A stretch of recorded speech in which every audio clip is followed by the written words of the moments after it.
Hey, welcome into the Five Hole Fantasy Hockey Podcast. We are your hosts, Alamode, Alan, and Jay. Jay, I was going to ask about the Leafs, but I don't know, man. I think this Pens Knights game is certainly interesting because we have in the same league a matchup that relies on one team over the other doing something. Oh my goodness, yeah, Tomas Hurdle, can you please score like 5 goals in the next 15 minutes? No, I Yeah. I need I need Shelovs to hold the line. I need that thing that we can't say without jinxing it. Right. But we're here with the Week 19 script, fresh from the league. A certain coach handed it to us on his way out the door, which we'll get to in a minute. But yeah, here with teams and streams are targeting news and updates around the league. Before we get into the show, as always, feel free to follow us on Twitter, slide into our DMs, hop in the Discord. More than just us in there. People ready to help you answer any questions you have, or just chat hockey, life, whatever. And YouTube, wherever you get your pod, subscribe, follow us, get plugged in. And then a couple other things out there. Playoff primer, free for everyone, mostly still relevant. May not be in a couple days. I know a lot of trade deadlines have passed for some people, but I know in one league, I think I have till the 4th to make trades. That is episode 592. And then the vibe check episodes. I wish I would have gotten more, but couldn't get answers from some teams like the Bruins specifically. Like there were a few people I reached out there. I really wanted to highlight them, but those episodes are out there for your consumption. But yeah, moving right along here, storylines. So maybe not a super fantasy relevant trade unless the players were already fantasy relevant to you. Pittsburgh flips Brett Kulak, who they got in the Skinner trade, and their 2028 second rounder for Sam Girard from Colorado. Again, I don't really feel like there's a whole lot of fantasy relevance there unless those players were already relevant to you, and that'd be a pretty deep league. But hot news this morning that just broke out. Jim Hiller out as the coach of the LA Kings. DJ Smith has been named the interim coach. And then I've heard this is probably actually the bigger news here from one of our regulars in the Discord. Matt Green has been named an assistant coach. So DJ Smith already an associate coach for the Kings. I only remember him from his short stint in Ottawa. So I don't have like a positive connotation there. So we'll see what happens. Front office has said they're not going to pursue, you're not going to make a decision on a full-time coach until after the season ends. But yeah, in Ottawa, he was kind of a defense first coach. So I don't see any changes as far as system. Your goalies are still going to be good. They're going to be a stingy team to play against. Still expect the low scoring though. But I think what the front office is looking for here is to kind of clean up that home record. They're 9-13-7 on the season and get some more consistency in scoring. So Jay, how do we feel about those, players that are still healthy on the Kings, plus, any trades they might make this week? Yeah, I don't want to say it's like too little too late sort of thing, Alan, but I definitely feel as though the guys who are I guess at the top are definitely feeling the heat, right? Like the worst is to be a team without direction, and to be a team right now where Ottawa and the Kings actually 3 to 5 points out of playoffs positions right now. Not unsalvageable, just if you play 500 hockey, you're going to be just outside, like Victorian orphan nose pressed on the glass, right? So it's what a metaphor there. Wow. Dickensian. Right. But yeah, I don't know. I'm obviously we hope for the new coach bump. Like everyone recognizes that. That's what we're hoping for. I think that, ironically, I think when Smith was outed at Ottawa, I forget who they brought in, and there was not a new coach bump at all. But I think in this case, this is someone two people they're familiar with. I don't expect them to really move the needle on goals for per game, but hopefully, we finally see guys like Panarin get going. Maybe Byfield gets going. Brant Clark season. Maybe. We'll see. Well, the other one that interests me is Sam Girard going over. You'd think that this is... Yeah. Sorry. You think that this is okay, so we're back to the Sam Girard trade. Yeah. So I was just mulling it over a bit, and I was like, yeah, not fantasy relevant. Just trying to think about how this projects for a team trying to plan for the upcoming weeks of the regular season, falling right into our playoff schedules. Where I guess this is now Pittsburgh, like McKenna sweepstakes. Fuck that noise, like we're trying to go hard right? and Yeah, I think really they're try still second in the Metro. Last I to. checked. Yeah, and that's with the Yeah, loss too, right? So it's just a very very good time right now, knowing obviously Crosby's injury isn't a great time, but like there's going to be cushion for this team to still be, if they're even in top 3 in the Metro, I think that could be amazing oh, that's for much more them. achievable than wild card in the East. Good God, Oh, yeah, the and I Atlantic didn't is realize the as well, Thunderdome. just a quiet team almost like Carolina. What, like Aho's won that early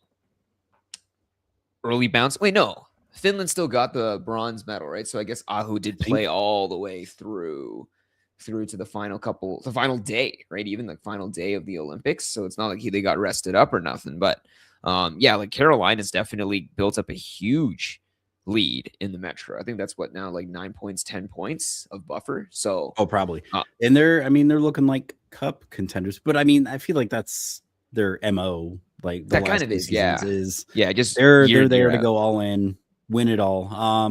But the Kings, man, back to the Kings. I mean, what do you think? Are you stonks up on the Kings? Are we My about main the issue is I same? think like the Blues and the Kings have scored the same number of goals. Like I'm not joking. Yikes. Like this is the same number of goals. I think it's just offense with a Fiala that's out. Um, really concerns me. I would say as well, like given that, I mean they did pull the win out last night, right? But it was like again, they didn't even score every period of this win, right? Like, and they shut out the Flames. So it's just that sort of grind out It's a fest low of bar. low, yeah, like a low level event hockey.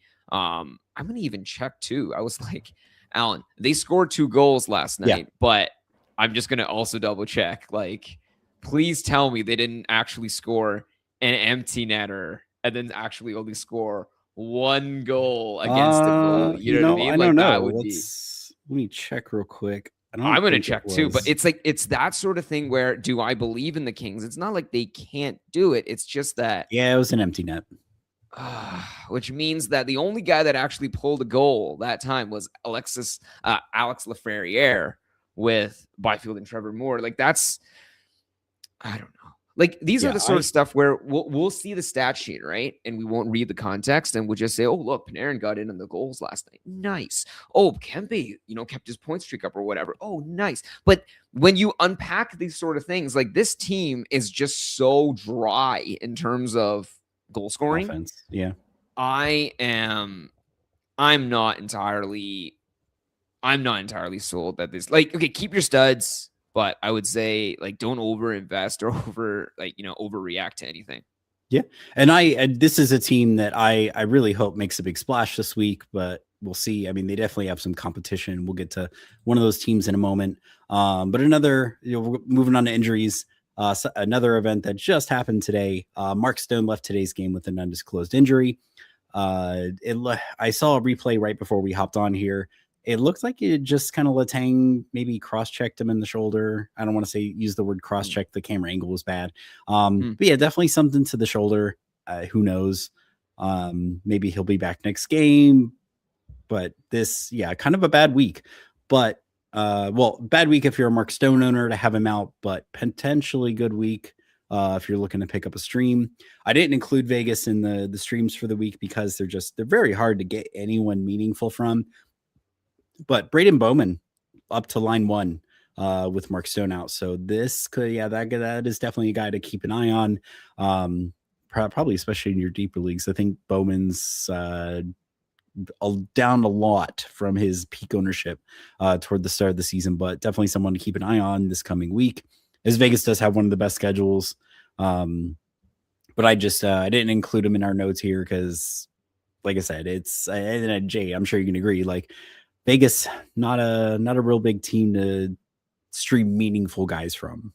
I was immediately gonna say, like, is this Barbashev season? But I'm like, the fact that I'm saying Barbashev season, even that, I'm like, it's you know what? I'm doing everyone else out there a favor.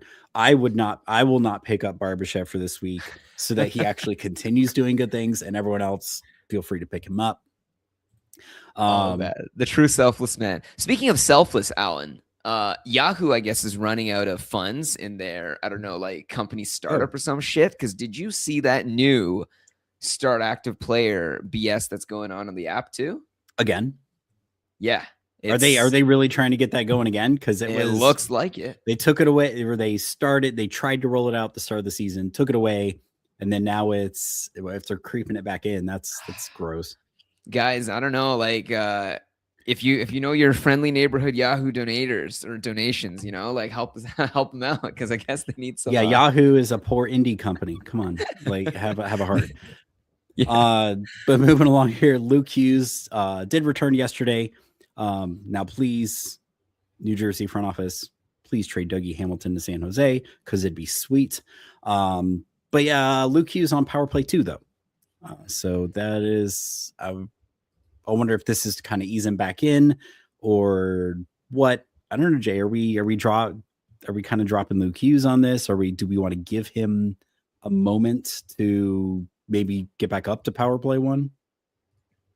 Yeah, I would say don't. I would say definitely hold and wait and see, right? Like, they only have 22 games left in the season, and they're bad. Alan, I don't realize just how bad, but they are second last in the East, which is also nutty, because second last in the East is still, like, I don't know, 2 points out of a playoff spot in the West, you know? But like, it's crazy to see how low the Devils have fallen. And at this point, you almost want to say, like, don't jump hard onto Devils stonks.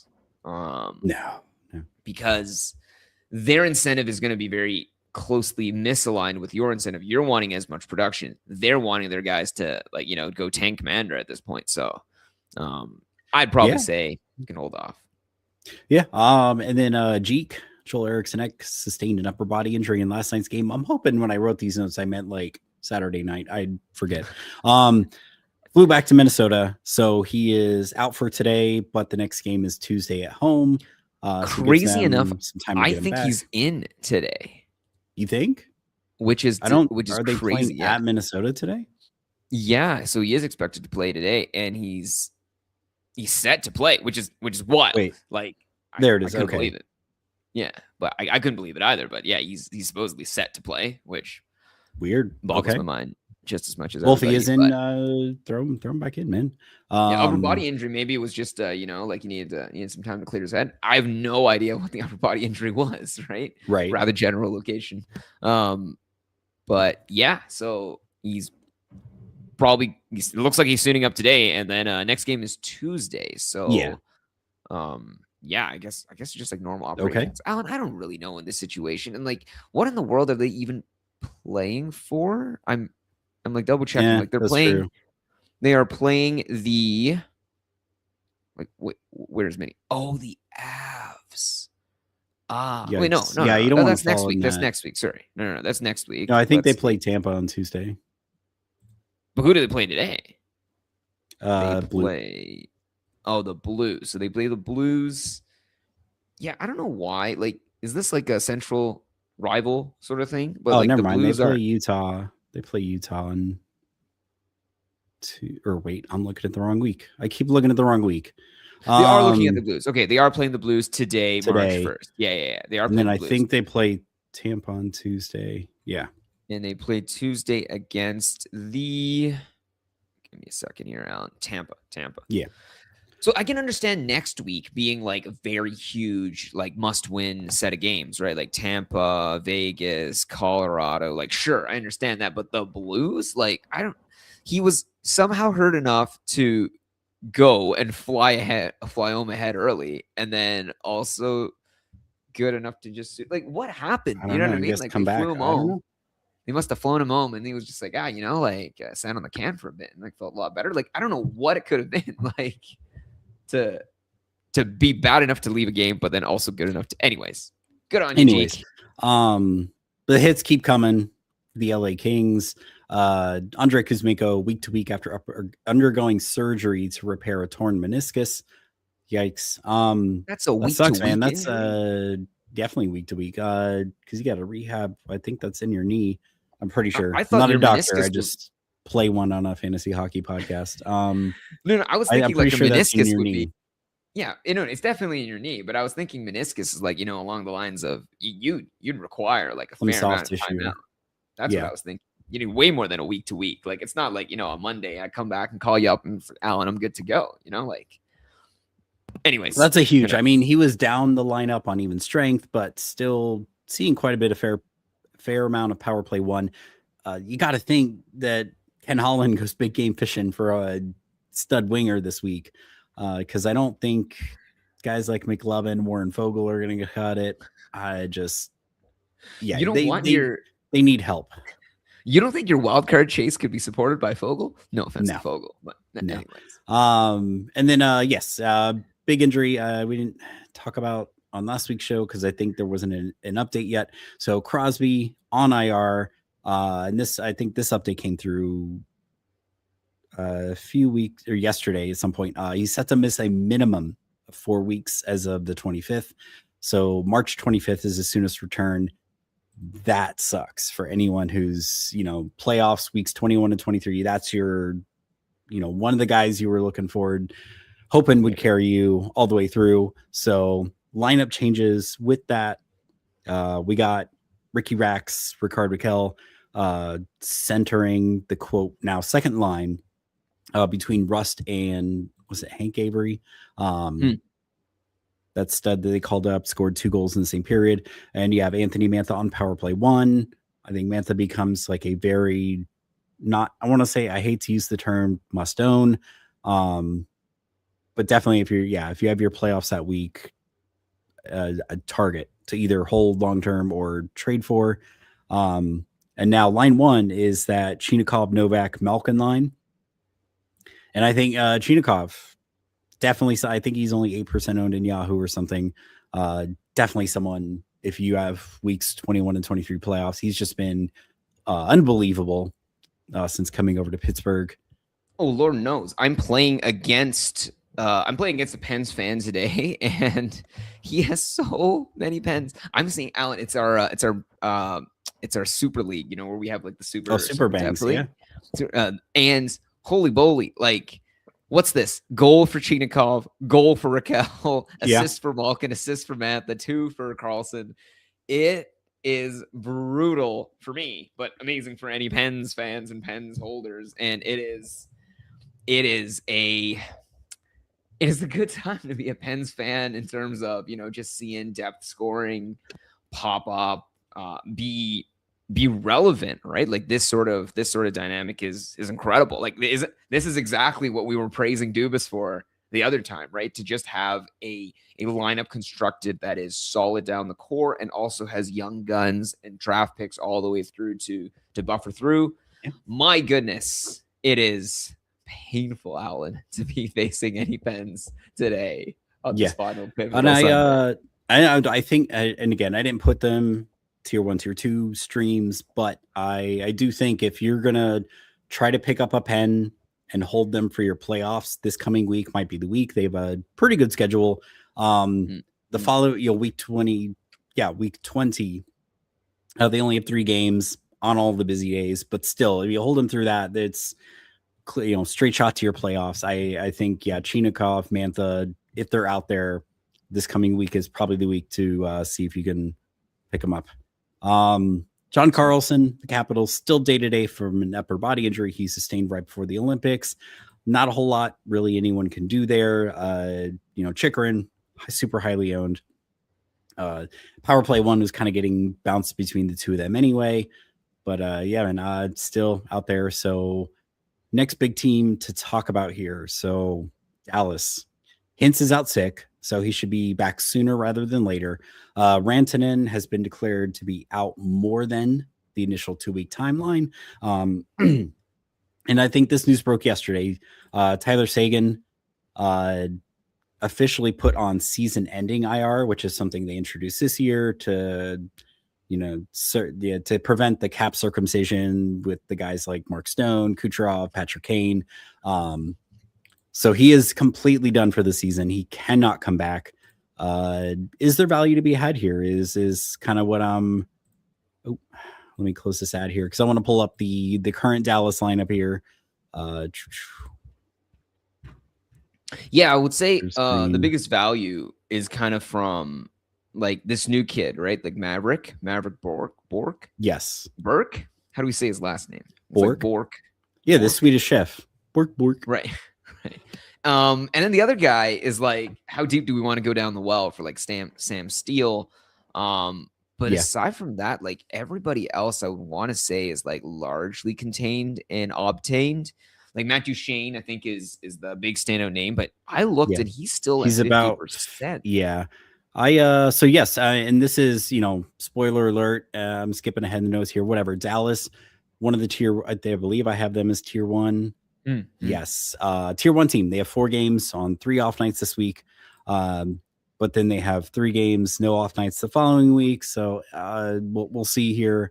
So yes, that top 6: Robo, Wyjo, Bork, and then Steele, Duchene, Ben. Power play 1 is Heiskanen, Robo, Ben, Duchene, Wyjo. Of course, this is all subject to change if Hintz comes back, if Dallas goes big game hunting, gets another winger. Now they got to compete with LA. Yeah, Duchene 51%, but Bork and Ben, man, Bork 1% owned, 5 points in his last 5. Jamie Benn 8%, 8 points in his last 5.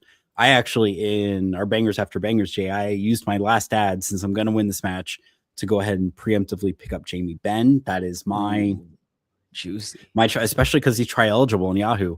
That is, I really like that. Easy to get him in on those.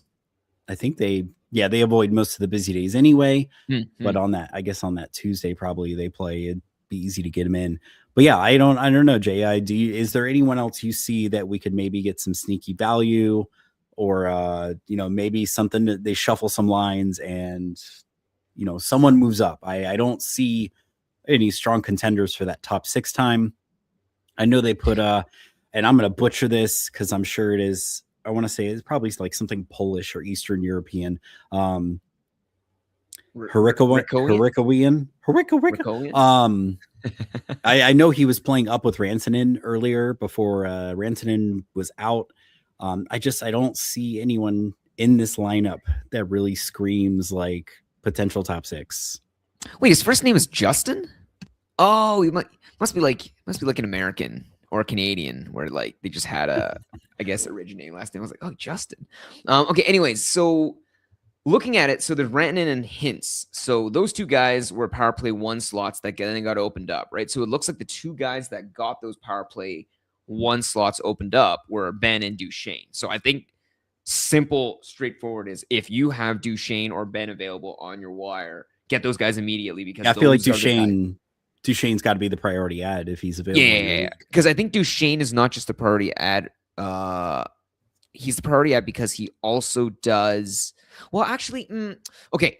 If your league counts faceoffs, get Duchene. If not, then I still think Ben gets more hits, whereas Duchene seems to avoid both hits and blocks.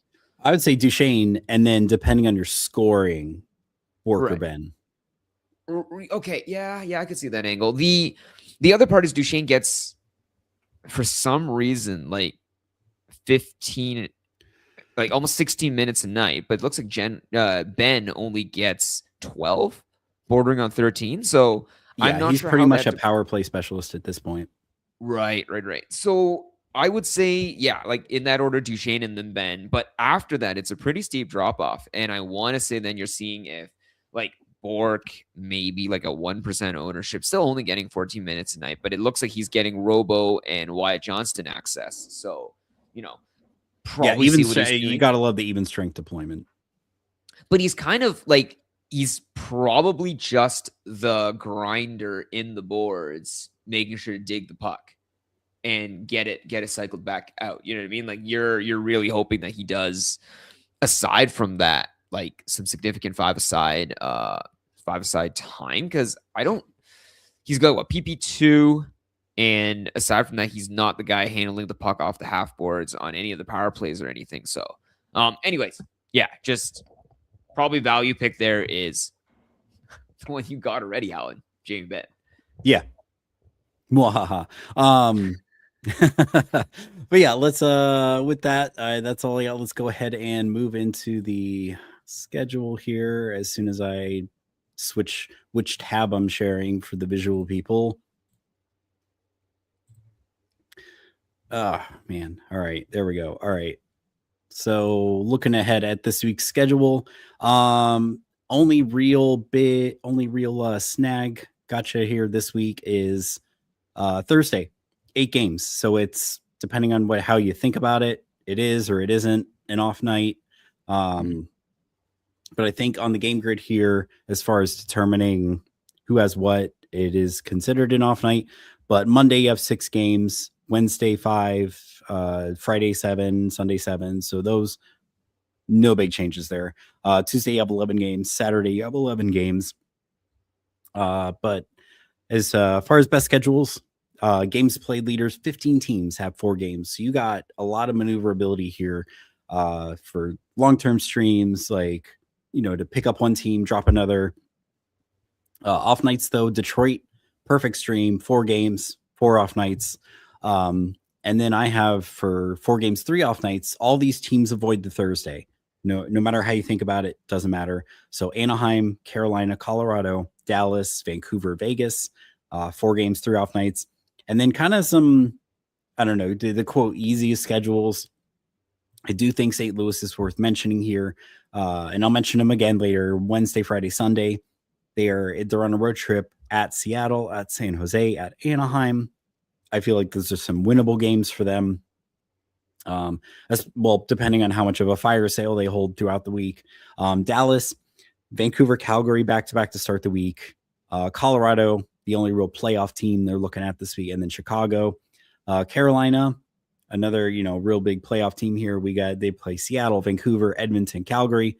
They're on a West Coast road trip. Definitely some winnable games, some teams that might let some in. But the worst schedules, see your Capitals, 2 games, 0 off nights. They play Tuesday, Saturday versus Utah, and then at Boston. I also don't like, hard schedule in quotes. We got Vancouver. They play Dallas, Carolina, Chicago, Winnipeg. I mean, maybe they have a chance, in that back-to-back to end the week, but yikes. And just, again, another team that's probably going to be moving players out this week. Who knows what that team looks like by the time you get to the weekend. So as far as I don't know, playing the schedule, Jay, do you see anything here aside from just going for who has the quote best schedule on paper? Well, I was going to say this also answers a really good question we had from a lot of listeners previously, right? Where they're asking like, hey, what about this guy or that guy? And I would say, yeah, if you're looking at guys on the Washington, like the guys that I would drop, right? Also, like not just going guys I will add, but also guys that will drop. So that to give that sort of flexibility, I would say like Protas is a guy, probably he's right on the buff. He's right on that cuff link of, hey, like, is he good enough to keep, or like I don't think his schedule justifies. I don't know. In 10 team, I would agree. You could drop Protas. Even though he's one of the only guys scoring on that team right now. Oh, she loves the shutout, baby. But yeah, I dropped PLD. Came through. I dropped PLD to pick up Jamie Benn. But of course, I got Mark Stone in that league, so it would have been nice. Maybe if I had just waited, I could have moved Mark Stone and not had to drop anyone. Right. So I do think, depending on how deep your league is, PLD could be a longer term hold. But yeah, who was we were talking to someone at Sit Start about like who, what team was it that we were saying like pick up to start the week? Yeah, so was it probably Dallas and then flip to someone like Anaheim? I think it was Toronto. I think it was get a Toronto guy and then rotate over into any of the Friday, Sunday off nights. I think Anaheim was one of the teams that had a Friday, Sunday off night, but I don't think it was the only team. But I think Anaheim also had a ton of players that were available in his league to pick up. Yeah, for that. Yeah, especially I think it was for that person.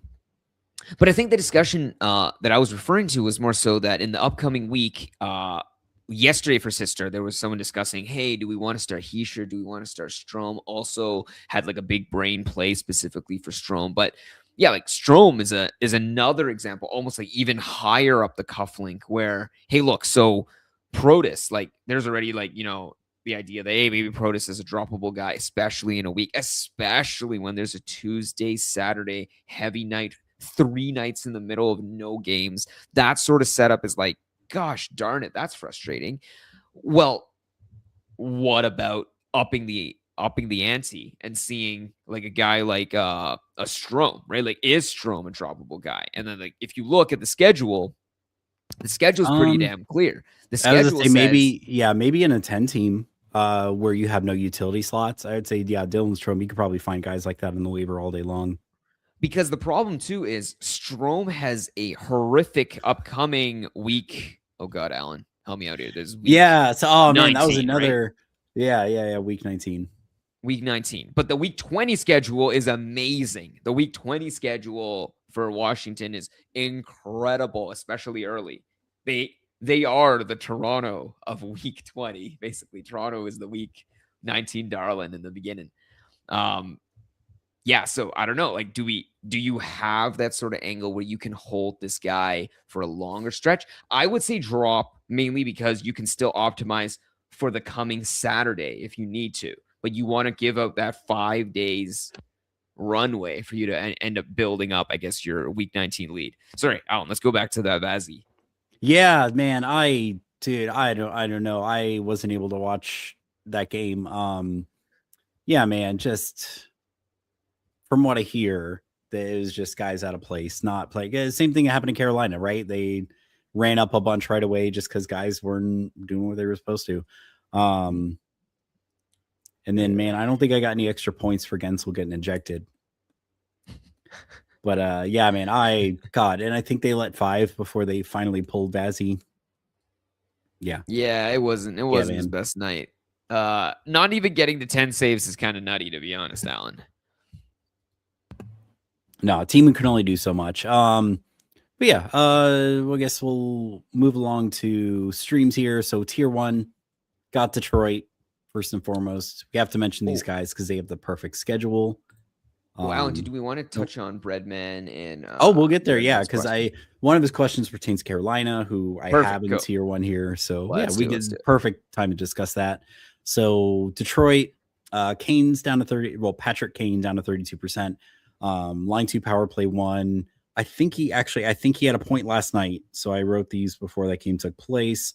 But yeah, before yesterday, at least, he was 0 points in his last 4. Yeah, Patrick Kane had a goal. I think was it a power play goal? I can't tell. No, it was a regular even strength goal. So there we go. Right. Patrick Kane on the board. His last power play point was January 18th. I don't know. I'm sure there are going to be some people who are going to tell you that the Patrick Kane's the priority, and maybe he could be. I don't know. Detroit's kind of slumping pretty hard right now. I mean, they, were up against Carolina and a big playoff contender and just got their faces shoved in the ground. So yeah, I don't know. But anyway, yeah, I would say Kane definitely toward the top of people to add for the week, but I hate to call him a must add. Marco Casper is playing line 1, but he only has 1 point in his last 6 games. Did he get a point yesterday? No. Okay. But yeah, I do like categories leagues or bangers cats, Simone Edmondson for Riffs now that he's back. He had one of Detroit's 2 goals yesterday. I like Ben Sherratt too, if you're looking for category coverage. Next up, I got Dallas. If Dallas makes a move, this could all go out the window. And then you're either scrambling for someone off waivers or what. But yeah, like we mentioned earlier, I do kind of feel like Duchesne. I would rather have Duchesne than Patrick Kane at this moment. And even then, with the schedule? Yeah, man. I feel like just like I said, Detroit in a little bit of a skid. I would much rather have. I think I'd much rather have Duchesne right now I mean, it's also different because let me look if at their he's week available. 20. I just want to see the week 20. Looks like they both have an equally shitty week 20. Yeah. Yeah, I could see that. No, I could see that. But yeah, and then like the other ancillary guys we talked about, Bork, Steele, Ben, there are probably other guys to pick up out there. And then Lindell, Bichelle for your riffs. Carolina. So yes, nice matchups against some teams likely to let in goals. They're very easy to stream from. So we got Breadman in the chat here. How do we rank Carolina in the second line for as far as choice of streamers? Look at that second line here. So we got Stankoven, Hall, Blake. I don't know, man. Jay, I feel like this team in general, like you throw a dart, pick someone up, good, but they may not hold that deployment the entire time. Yeah, I was gonna say too, like the craziest one is in one of our leagues, Alan. Like, I think it was our 10-teamer, but like I even found Svetch. This is like before he was, like he came back like all Trumps and whatnot. But like it was just crazy, right? Like the deployment is all over the place. The only thing stapled I want to say is Aho, and that like the only consistency is change. So Yeah, I am not married to any of those guys. I probably want to say Stankoven out of nothing aside from the fact that he's center right wing eligible. So I would rank Stankoven first. And then in terms of Blake or Hall, Hall is kind of I don't know. want to say Blake maybe. Hall is the bottom for me. Yeah, I don't know. say so. Personally, I'd Blake if I'm gonna pick up someone. Oh, really? Over Stankoven? Yeah, Okay. I don't know. I feel like Blake just kind of gets luckier. Let me take a look at the two, and my bias is probably really messed up. Mm-hmm.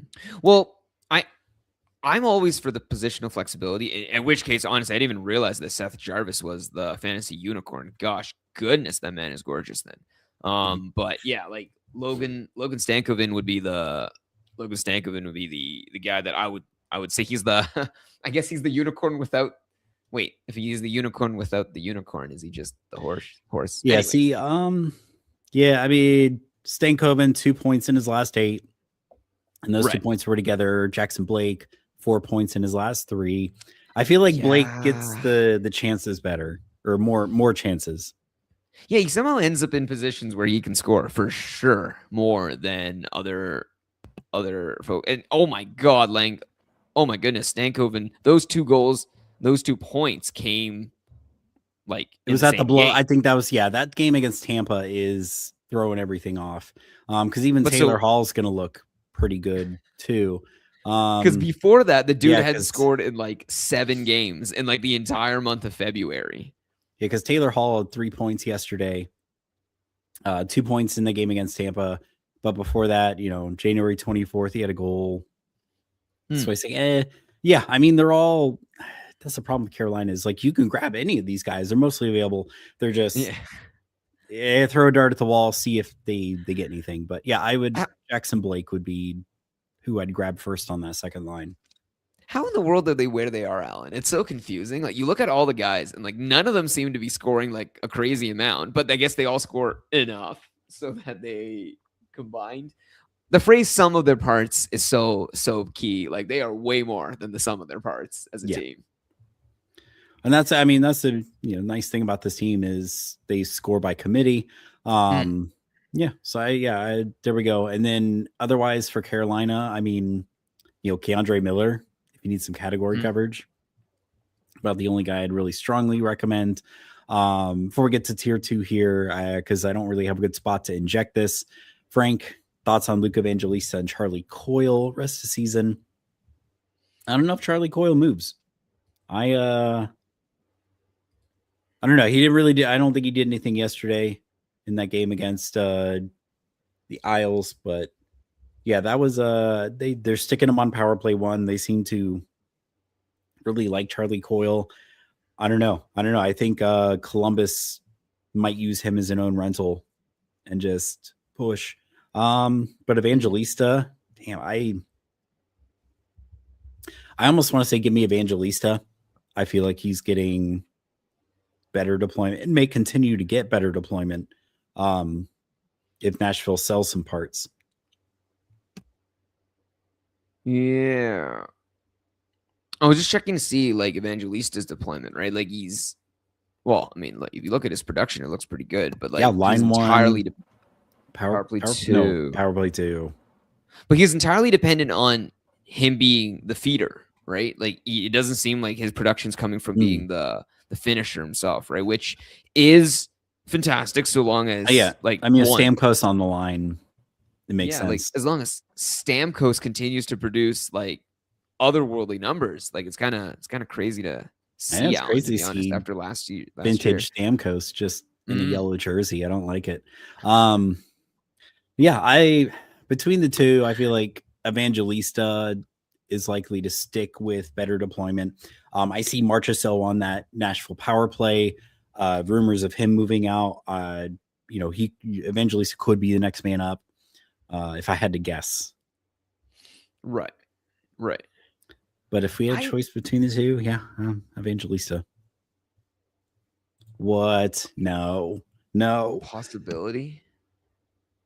I mean, he's only Austin. So Frank in the chat here, possibility of Austin Matthews being traded. I don't know, man. I think they try to I'd be do pretty everything disappointed as a Leafs fan if that happened. Yeah. But let's see. Let's play it out. Like what angles are they saying? So he's in year 2 of 4, and he's got 2 more years. Well, if they were to trade him for max value every year that I was going to say, what does that trade even look like, and who has the salary to take him on, even with the cap going up? Right. Which I think nobody, right? Like not nobody, not but too many people. I mean, maybe the Pens trade for him and send Erik Karlsson the other way somehow. It'd be something silly like that where it's a big cap dump for Austin. It would have to be picks, right? It would have to be picks for a team that is not doing so well, but then is also pushing for. Well, okay. What does San Jose's situation look like? Which is hilarious. Right. I know they have the space of they have a lot available, but yeah, I don't know. I'm not sure this is something we really want to get into the weeds on, but fun to talk about. No. Yeah. It's not impossible. Yeah. Impossible is like me running at the speed of light, But no, and I feel like if there was someone who could make it work, they should. I don't know. Right. We'll see. Yeah. So tier 2 streams. I got Colorado here. Love the schedule. Hate the choice of streamers, but Landeskog 33%. I was, blowing the horn yesterday on sit start 33%. I feel like someone could very well stick on line 1 there with McKinnon, power play 1, which isn't saying much because what was it? I think I saw yesterday, like Colorado dead last power play. And what is it? It was something like it's single digit % on the year. It's crazy, abysmal. Crazy power play %. Nope. It's like comically bad, honestly. Okay, so it's okay. Yeah, 14.8. I thought it must have been like a very specific stat I saw that it was like 1 point something. Yeah, so okay, I must have been looking at something, but they are dead last on power play percentage. And Alan, like, tell the listeners what's the highest percentage. Give them a perspective here. You know what I mean? What's the highest percentage? Well, the highest is what, 33 on the year, 33.5 by Edmonton. So this is a team that is 3 times as bad on the power play. Yeah. Or at least 2.5 times as bad on the power play as the best. Like this is, and mind you, like they should have probably better players than at least half the league, theoretically, on a power play. So for this to be underperforming to this scale is nuts. Oh, there it is. I finally saw the tweet. Yeah, sounds like good news. The eye doctor, Eric Sinek, sounds like he's in. Cool. But yeah, other than Landeskog on this team, I mean, just go check on Burns, Nichushkin, they're like high 50s. Even Josh Manson, kind of a guy that's become relevant in a lot of places, 52%. Yeah, I don't know why people are picking up Devon Tays again, but please stop. He's just not who he has been in previous seasons. If you want to chase hits, you got Parker Kelly there. Yeah, Crosby Frank, linked to the Avalanche. Not this year. Not this year. I see what you mean, but the thing is, like, if you look at the standings, right? Like, is there even a reason to argue that Pittsburgh would, you know what I mean? Like, it's not like Pittsburgh isn't doing stuff anyway. You have to understand too, like, these guys are human. You know what I mean? Like, it's nice for us to just like click a couple things and like, you know, move pieces on a almost said cheeses on a chessboard. I meant pieces on a chessboard. But these guys are human. Like, I think Crosby has lived there for like longer than he's not lived there. You know what I mean? Like, I think he went over it as like a teenager or whatnot. He's not gonna leave unless his team is like direly shit, and then his team isn't like his team isn't. And although, I mean, speaking of Pittsburgh, and a trade I do think could be really interesting. There's been some Twitter chatter about Trocheck maybe to Pittsburgh because he's kind of from the area. Like that would plug the Crosby hole. Yeah. And then you have that a line of like Raquel, Trocheck, Rust. Yeah. Give me that. Right. It doesn't sound like him, though.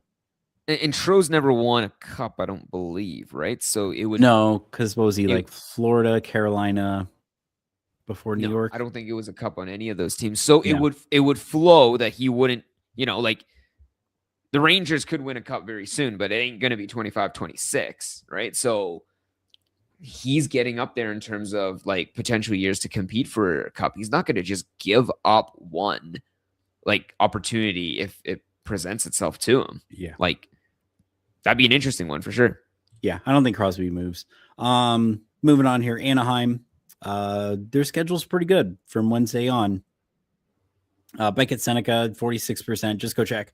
5 points in his last 5, but 3 of that was the recent game against Winnipeg, which helped me in one league, crapped on me in another. Not cool. Troy Terry, 49%, but he's like injured / sick at the moment. I forget what the updates have been. I think Mikhail Granlund, someone to keep an eye on because he is out right now. Pretty lowly owned. I think he's around 30%. Would get like top 6, maybe power play 1. But he got Chris Kreider back on line 1, power play 1. Pretty lowly owned from the beginning of the season. He's got 5 points in his last 5. I don't know, Jay, I guess for categories, I mean, Trouba is still over 50% owned, but Gudis is, I don't know. Gudis has been really good for me in just unexpected ways in the listener league categories. Yeah, and I want to say too, like, I think if Gudis had been healthy to start the season, they might have had even similar levels of ownership. But I think because he started the season a little bit back, like he's not exactly a household name. You know what I mean? Like I think he's very known in the fantasy community, but he's not that household name in a way that, let's say, captain of the Rangers, Trouba, might be far more recognizable in that sort of way. So, I mean, some other things kind of bear out as well too, right? Like Trouba gets like D1 pairing. Gudis gets only 16 minutes a night, right? So this is still at least like a 6 minute gap in terms of what minutes they play. But yeah, at the same time, the hits are indescribable, right? Like I think Gudis, like we call him Bang Daddy Gudis for a reason, like 149 and 45, like 3 hits a night. He fumbles backwards into like a goal or an assist here and there, which is like the unexpected part. Is just like, oh, cool, go Gudis hit the box score tonight. Awesome. Right. In addition to giving you that base level of production night in, night out, right? And he also got 76 hits. So that's 76 blocks. So that's a guaranteed per night 3 hits, 1 to 2 blocks. I don't know, like that sort of production with like on level. Who was that guy on Nashville a couple years back, Alan? That was just like I think it was it Jeremy Lazon, and then now he's on Vegas. Yeah, just guys that give you like just beefy stats that you I honestly might have never heard of these guys, like unless like, you know, we were doing the fantasy stuff. So I would say just that's probably the reasoning. But aside from like us being like very I guess, keen on their peripheral stats. Yeah, like Anaheim, you kind of touched on all the guys that are relevant, Alan. Ooh, Frank asking, we're doing a trade deadline podcast. I've been playing with that. I am off that day, that Friday. We'll see. To be TBD is all I'm going to say there. I would like to though. But moving on here, another team in tier 2, the last team in tier 2, I think is worth mentioning here. Could be sneaky value, St. Louis. Maybe even a team to pivot to if you pick someone up for like Monday, Tuesday, and they just lay eggs on you. And you know, if you pick them up later in the week, you have time to see how far down to the studs they tear this team. But yeah, Jordan Kyrou, I feel like the guy to target here, 54%, 6 points in his last 3. Just go check on Justin Falk. Although the rumor is he could be one of the guys on his way out. 61% means he's available in about 1 of 3 leagues. Snuggerud, 9 points in his last 7. Even Buchnevich is doing things like foiling goalie goals yesterday and slash shutouts. He's got 5 points in his last 3. Nice to see him finally wake up. I'm not sure who else. I mean, Holloway, is Holloway available in a lot of leagues? I feel like this might be a team, like if you want to pivot to someone for the weekend, maybe wait and see how far down to the studs they widely available, 39%. But it looks like he's also on line 3, power play 2 now. So yeah. Do we mention Jake Neighbors? Oh, there we go. There's another one. Jake Neighbors. But even Jake Neighbors, right? Really, anyone 8% ownership, really... line 2, power play 2. It's I don't know. Like Alan, the team now is just not. I don't want to say clicking. I remember I think Pat was the one that mentioned like one of our listeners was saying how like, oh man, I go listen to the pod, to escape, I guess escape the reality of the Blues, being a Blues fan. And it's like, oh man, we crap on the Blues on the pod. But like realistically, this team is not. Dude, I don't know what happened, where the cart fell apart. But this team should have been better than the results they've gotten. We know where the cart fell apart, Alan. It's in a man named Jordan Binnington, where we all were like, January's gonna come, and this man was like, nope, I'm still a pumpkin this year. And it's what do you mean? Why? He's Canada's goalie. What are you talking about? Oh gosh. Anyways, but yeah. Anyway, silver medal. Anyway, see, goalies, Elvis, I jet shot up to 65% on Saturday, but Elvis still out there. Probably going to get at least 2 starts. Be nice if he sees the Rangers start the week. Very winnable game. And yeah, Columbus is going to be playing interesting hockey all the rest of the way. And this is perfect segue here, because I did say UPL, very much worth mentioning, still available in about 2 out of 3 leagues. And we got to show regular Turnerbury here. He's presently holding both Buffalo goalies. Is it viable to hold the 2 this week and into the playoffs, or should he free up a streamer spot? I will never personally, promote holding 2 goalies for anything more than like a stream, or maybe for 1 week, depending on what their schedule is. But if I had to drop one, I feel like UPL is the mainstay, the anchor, and Lyon is the, not a rental, but like the short-term signing for them. I don't know how you feel, Jay. Yeah, so it really depends, right? Like, so again, this is a concentration diversification question too.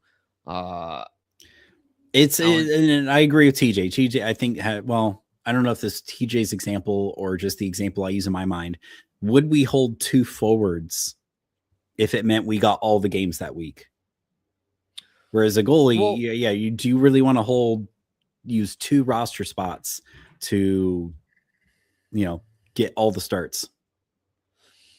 Well, reasonably, I think any counterpoint to that would just be the idea that goalie positions and goalie stats, like even in our league, Alan, right? Like I would say reasonably a good goalie game is in terms of points in our league, a good goalie game is a fantastic forward game.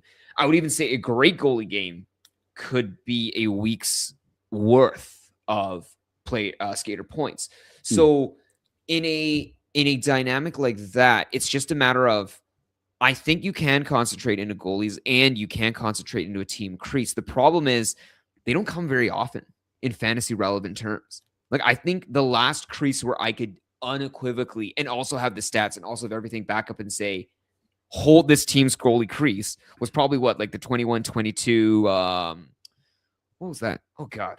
I mean, the Abs for most of the season, you could, and it would have been awesome, but if the Abs have a 2-game week, it just, I don't know. Right. Well, let's look at Buffalo's schedule just before we completely I was even saying, like, this. That season where Boston was tearing it up years back. Yeah, If you got that tandem, that would have been incredible. Like, that goalie tandem probably was way better than just getting a random, like, losing starter that was hanging out on the wire, dropping one of them.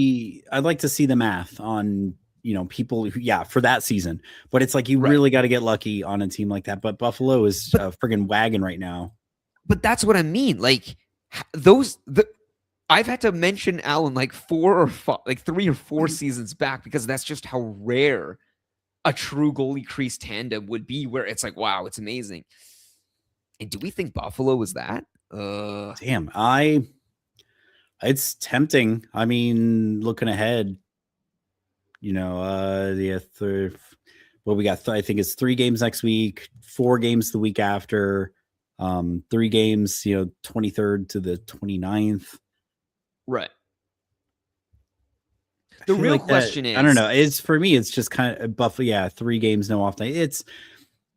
It's their schedule's not terrible to bad enough to say absolutely don't. But man, I don't know.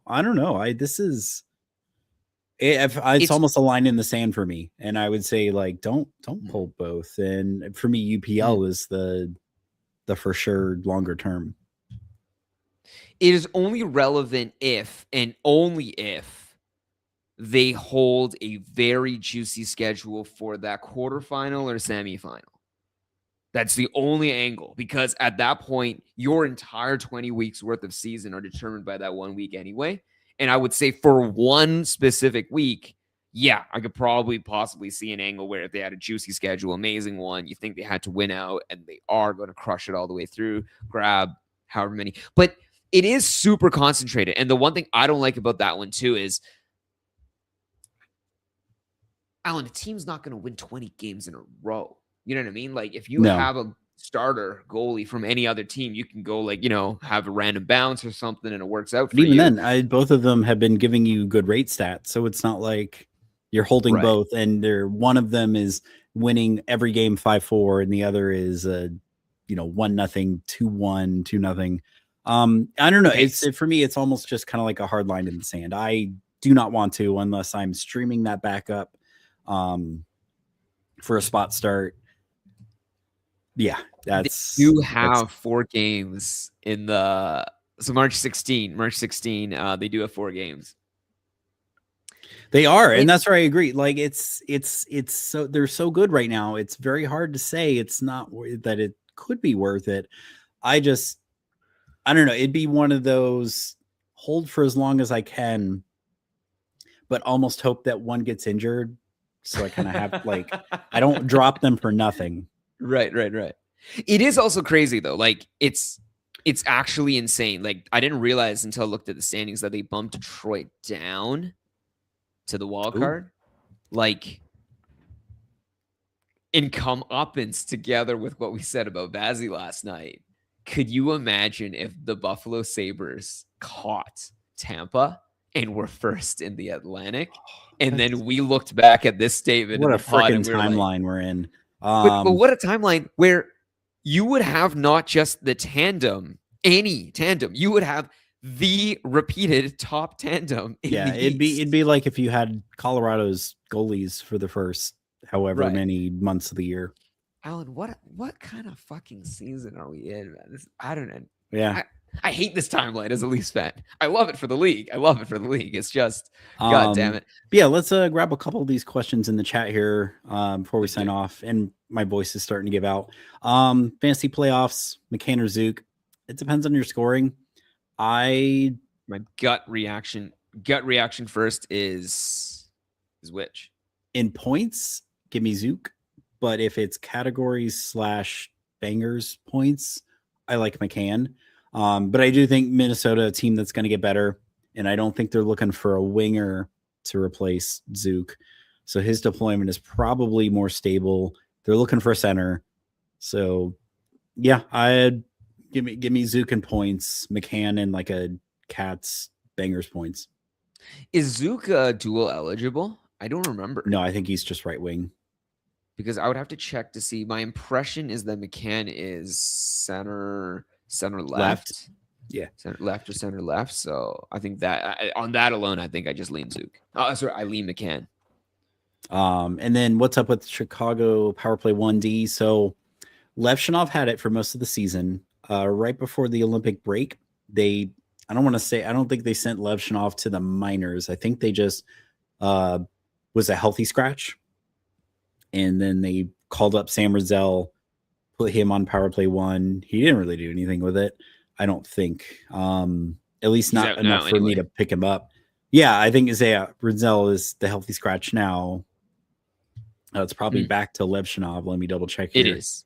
And I was going to say, yeah, but that was done as kind of like coaching was disappointed with Levshinov, wanted him to kind of get back to basics thing.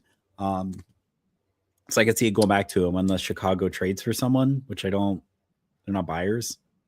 Yeah, and I was going to say right after the Olympic break, it's kind of interesting with Matt Grzelcyk seeming to get a lot more minutes. Not that he's doing like a ton of offensive stuff with any of it, but yeah, just something to watch out for, I guess.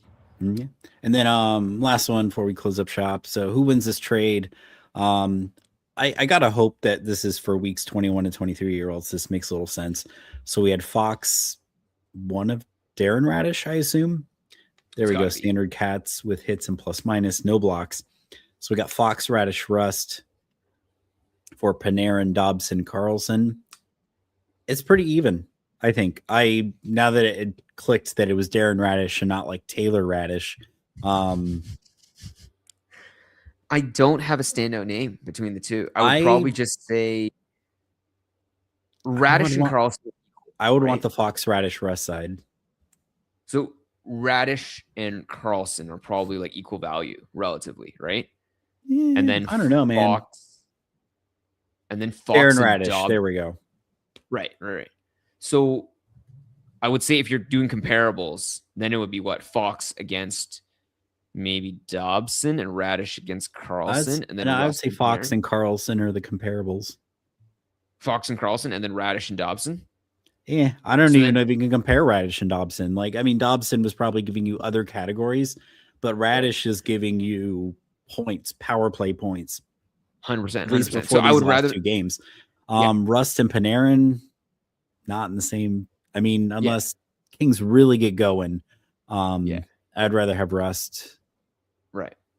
And then Fox and Carlson, I might maybe tiny edge to Carlson. Yeah. So then if I'm breaking it down one-on-one that way, then I think the Fox Radish Rust might eke it out a little bit. I kind of want the Fox. I would take the ref, but it could be my homerism playing into it. But I would rather have the Fox Radish Rust side, which I actually think I have in one league. I think I have that. No, that was Bangers After Bangers, where everyone screamed at me because I traded for Lindholm and Fox, but traded probably arguably my best player. I'm like, dude, I wanted the playoff schedule. Like, I think I might move up to first place after this week. And it's like, oh no, you trading your good guys. Like, what are you doing? Well, I was playing the long game. We'll see. The 5D chess when everyone else was scratching sticks in the sand, Alan. Yeah. But yeah, let's we'll go ahead and cue up the outro. Thanks everyone.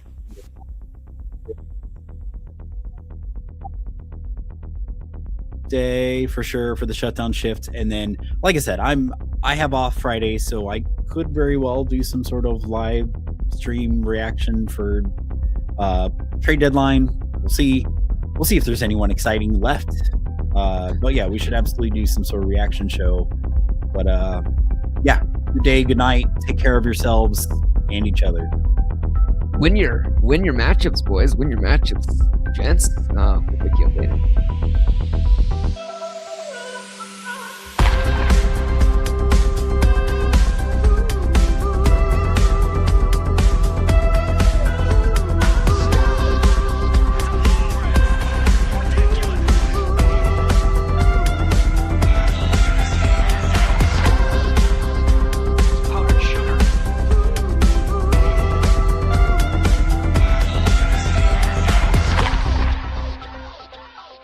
Adios, turd nuggets.